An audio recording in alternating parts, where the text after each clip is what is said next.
جب بھی ان سے نیب کی پیشی کے اوپر سوال ہوتا ہے، یہ باقاعدہ نیب کے کورٹس کو ایک سیاسی تھیٹر کے اندر جو ہے وہ تبدیل کر دیتی ہیں اور ایک تماشا لگا دیتی ہیں۔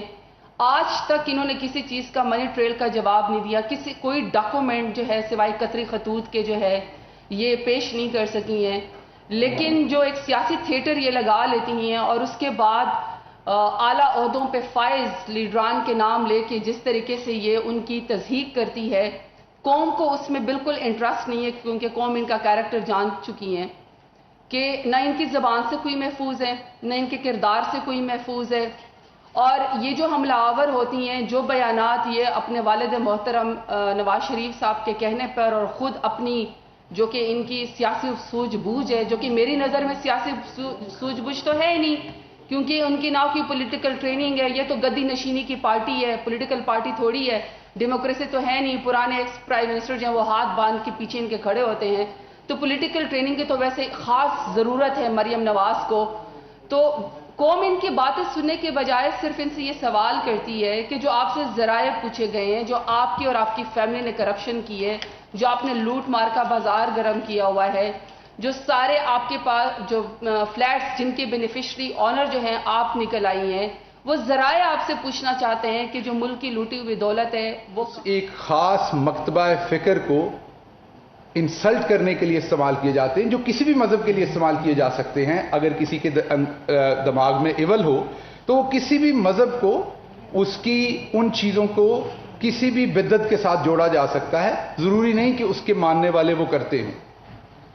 تو ہمیں اس کے اوپر ان سے کوئی اور پریشانی اس لیے نہیں کہ ہمیں پتہ ہے کہ یہ وہی ٹبر ہے، یہ وہی خاندان ہے جنہوں نے یہ کام سب سے پہلے محترمہ بینظیر بھٹو صاحبہ کے ساتھ کیا۔ ان کی تصاویر انہوں نے کس طرح کی تصاویر بنا کے، وہ ساری قوم کو پتہ ہے، مجھے ریپیٹ کرنے کی ضرورت نہیں ہے، اللہ ان کے درجات بلند کرے، انہوں نے پھینکوائیں۔ اس کے بعد یہ وہی خاندان ہے جنہوں نے جمائمہ خان صاحبہ پر جھوٹے کیسز کیے، یہ وہی خاندان ہے جنہوں نے ہمیشہ اپنے مخالفین کی، خواتین ہو یا ان کی اپنی ذاتی زندگی ہو، ان کے اوپر انہوں نے ہمیشہ بہتان بازی کی، لوگوں کے عقائد پہ کی، کبھی کسی کو کچھ بنا دیا، کبھی کسی کے مذہب کو کچھ بنا دیا، کسی کو یہ قادیانی ڈکلیئر کر دیتے ہیں، کسی کو یہ نامسلم ڈکلیئر کر دیتے ہیں، کسی کو یہودی ایجنٹ کہتے ہیں، یہ ان کا بڑا پرانا کام ہے۔ لیکن سوال ہمارا یہ ہے کہ انسان تو یہ باتیں کریں، یہ جو خود کوئی شخص سیاسی چڑیل ہے جس کے شر سے نہ ان کے اپنے گھر والے بچتے ہیں، نہ ان کے چچا محفوظ ہیں ان کے شر سے، نہ ان کی پارٹی کے لوگ ان کے شر سے محفوظ ہیں، ایون جو ان کی سائیڈ کے صحافی ہیں بیچارے، کبھی اگر آزادی کا ایک ٹویٹ کر بیٹھے ہیں تو ٹویٹر کے اوپر ہی جو شر پسندی ان کے ساتھ یہ کرتی ہیں، نہ ان کے والد ان سے محفوظ ہیں، نہ ان کی پارٹی محفوظ ہے، نہ پاکستان کا کوئی سلامتی کا ادارہ محفوظ ہے، نہ پاکستان کی عدالتیں محفوظ ہیں۔ تو میں حیران ہوں کہ سیاسی چڑیلیں بھی اب جادو ٹونے کے اوپر تانے دے رہے ہیں۔ چلیں کوئی عام شخص تانا دے، سمجھ آتی ہے، آپ تو خود بہت سارے لوگوں کے جس بیچارے کی کوئی ویڈیو کہیں پہ ہوگی اس کو فکر ہے کہ وہ ویڈیو آپ کی آرکائیو میں پڑی ہوئی ہے۔ آپ نے تو خود ایسا شریانتر رچا ہے اس ملک کے اندر کہ کوئی آپ کے شر سے محفوظ نہیں ہے۔ ہر عزت دار شخص چھپتا پھر رہا ہے کہ کہیں آپ اپنوں کی بھی ویڈیو نکال دیتے ہیں، مخالفین کی بھی ویڈیو نکال دیتے ہیں۔ تو یہ جادو ٹونے کے باتیں، جنات کی، پریوں کی باتیں آپ ہمیں نہ سنائیں، آپ کے منہ سے اچھی نہیں لگتی ہے۔ آپ کوئی چڑیلوں کی بات کریں، آپ کسی اژدہے کی بات کریں، کسی دیو کی بات کریں، جو کوئی آپ سے پورا پڑ سکے آپ کے شر میں۔ تو آپ نے دوسری بات کہی کہ نواز شریف بننے کی کوشش نہ کریں۔ میں آپ کی زیادہ تر باتوں سے اکثر متفق نہیں ہوتا، لیکن میں آپ کی اس بات سے مکمل طور پر متفق ہوں۔ کوئی شخص بھی پوری کوشش کر کے نواز شریف نہیں بن سکتا، کیونکہ نواز شریف بنا نہیں جا سکتا، نواز شریف پیدا ہوتا ہے۔ پوری کوشش کر کے بھی اس قدر جھوٹا، مکار، بددیانت، وعدہ فروش، ملک فروش، وطن فروش اس طرح کا انسان کوئی کوشش کر کے بھی کیسے بن سکتا ہے؟ آپ کے اندر کا ضمیر کہیں تو زور مارے گا. یہ تو مینوفیکچرنگ ہی ایسی ہوگی تو کامیابی ہوگی. تو محترمہ آپ کی بات ٹھیک ہے کہ نواز شریف بننے کی کوشش نہ کی جائے, کیونکہ یہ ممکن نہیں ہے. نواز شریف جو ہیں وہ پیدا ہوتے ہیں لیکن روز روز پیدا نہیں ہوتے. میں آپ کو بتاؤں, پہلی دفعہ نواز شریف پیدا ہوئے تھے ہسٹری کے اندر 5 فروری 1765 کو. کب پیدا ہوئے تھے نواز شریف پہلی دفعہ؟ 5 فروری 1765 کو پہلی دفعہ نواز شریف پیدا ہوئے تھے. اور انہوں نے دھوکہ دیا تھا سراج الدولہ کو, اور نام تھا ان کا میر جعفر. اس ٹائم یہ میر جعفر کے نام سے پیدا ہوئے تھے. اور جیسے نواز شریف صاحب کی بھی ایک ریت ہے کہ انہوں نے, آپ دیکھیے, جنیجو صاحب سے شروع کر کے پہلے ضیاء الحق صاحب کے ساتھ ان کی شناسائی تھی, ان کے ساتھ رہتے ہوئے جنیجو صاحب کو دھوکہ دیا, پھر بعد میں ضیاء الحق کو بھی دھوکہ دیا ان کی موت کے بعد, پھر میاں اظہر صاحب, پھر چلتے جائے چودھری برادران. تو اسی طرح جو میر جعفر تھے انہوں نے بھی ایک دھوکے پہ سراج الدولہ کو دھوکہ دے کر بس نہیں کیا. انہوں نے پہلے اپنا ایمان, جیسے آج نواز شریف صاحب برٹش جا کے بیٹھے ہوئے ہیں انگلینڈ میں سارا مال پانی چوری کر کے, انہوں نے بھی اپنی تمام تر وفاداریاں برٹشرز کے ہاتھ میں دی. اور اس کے بعد دوسرا دھوکہ برٹشرز کو دیا جب انہوں نے ڈچ ایسٹ انڈیا کمپنی کے ساتھ ایک معاہدہ کر لیا چوری ہو کے, جو بعد میں پتہ چل گیا اور ان کا وہی انجام ہوا جو نواز شریف کا ہوا. پھر دوسری دفعہ نواز شریف پھر پیدا ہوئے, اور وہ پیدا ہوئے 1799 میں سیاسی طور پر پھر پیدا ہوئے. 1799 میں وہ میر صادق کے نام سے پیدا ہوئے.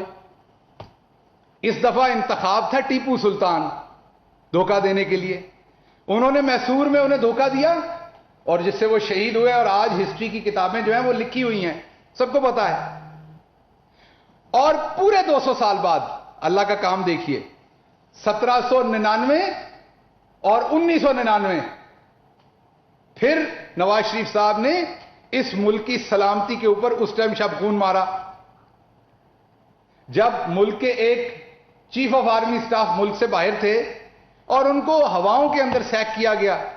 وہی حرکت جو 200 سال پہلے والے نواز شریف نے میر صادق کے نام سے کی تھی وہی انہوں نے کی. تو محترمہ آپ کی بات درست ہے, نواز شریف بنا نہیں جا سکتا, نواز شریف واقعی پیدا ہوا جا سکتا ہے, اور وہ کوئی 200 سال بعد نواز شریف پیدا ہوتے ہیں. اور میرا نہیں خیال اگلے آنے والے 200 سال میں کوئی اور نواز شریف پیدا ہونے والا ہے, کیونکہ اس کا بوجھ جو ہے نا وہ پوری امت مسلمہ کو اٹھانا پڑتا ہے, اور ابھی بھی اٹھا رہی ہے. کلبھوشن سے لے کے آپ قصاب سے لے کے آپ افغانستان کے ایشوز الحمدللہ سے لے کے آپ یہ ساری چیزیں دیکھ لیں, آپ کو نظر آئے گا کہ یہ جو آج کا میر جعفر میر صادق ہے یہ صرف پاکستان کے لیے نقصان دہ نہیں ہے, پوری امت مسلمہ کے لیے یہ شخص ہے.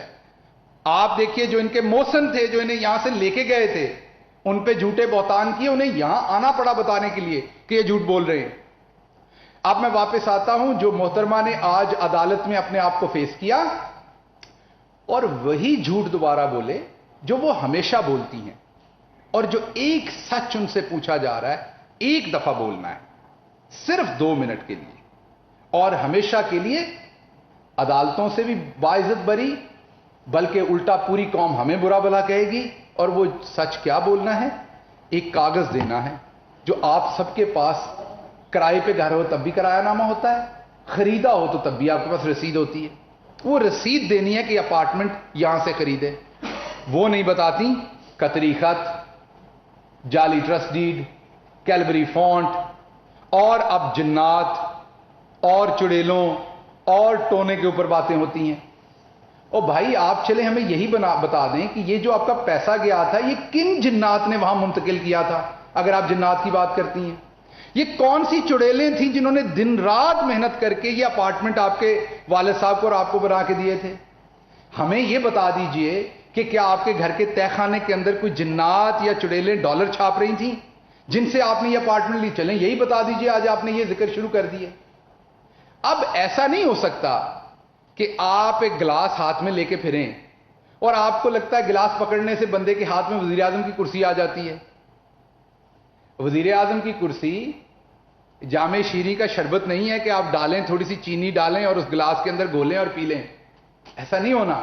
وہ صرف ٹی وی میں کمرشل میں ہوتا ہے کہ نیڈو دودھ پی کے بچہ اسی ٹائم بڑا ہو جاتا ہے. یہ آپ والے گلاس میں سے بچہ اتنی جلدی بڑا نہیں ہونا. بچے کو پہلے بتانا پڑنا ہے. ہماری بہن جو ہیں، جو سیاسی بچی ہیں، انہیں پہلے بتانا پڑنا ہے کہ کن چڑیلوں، کن جنوں کے تھرو یہ پیسہ باہر گیا اور یہ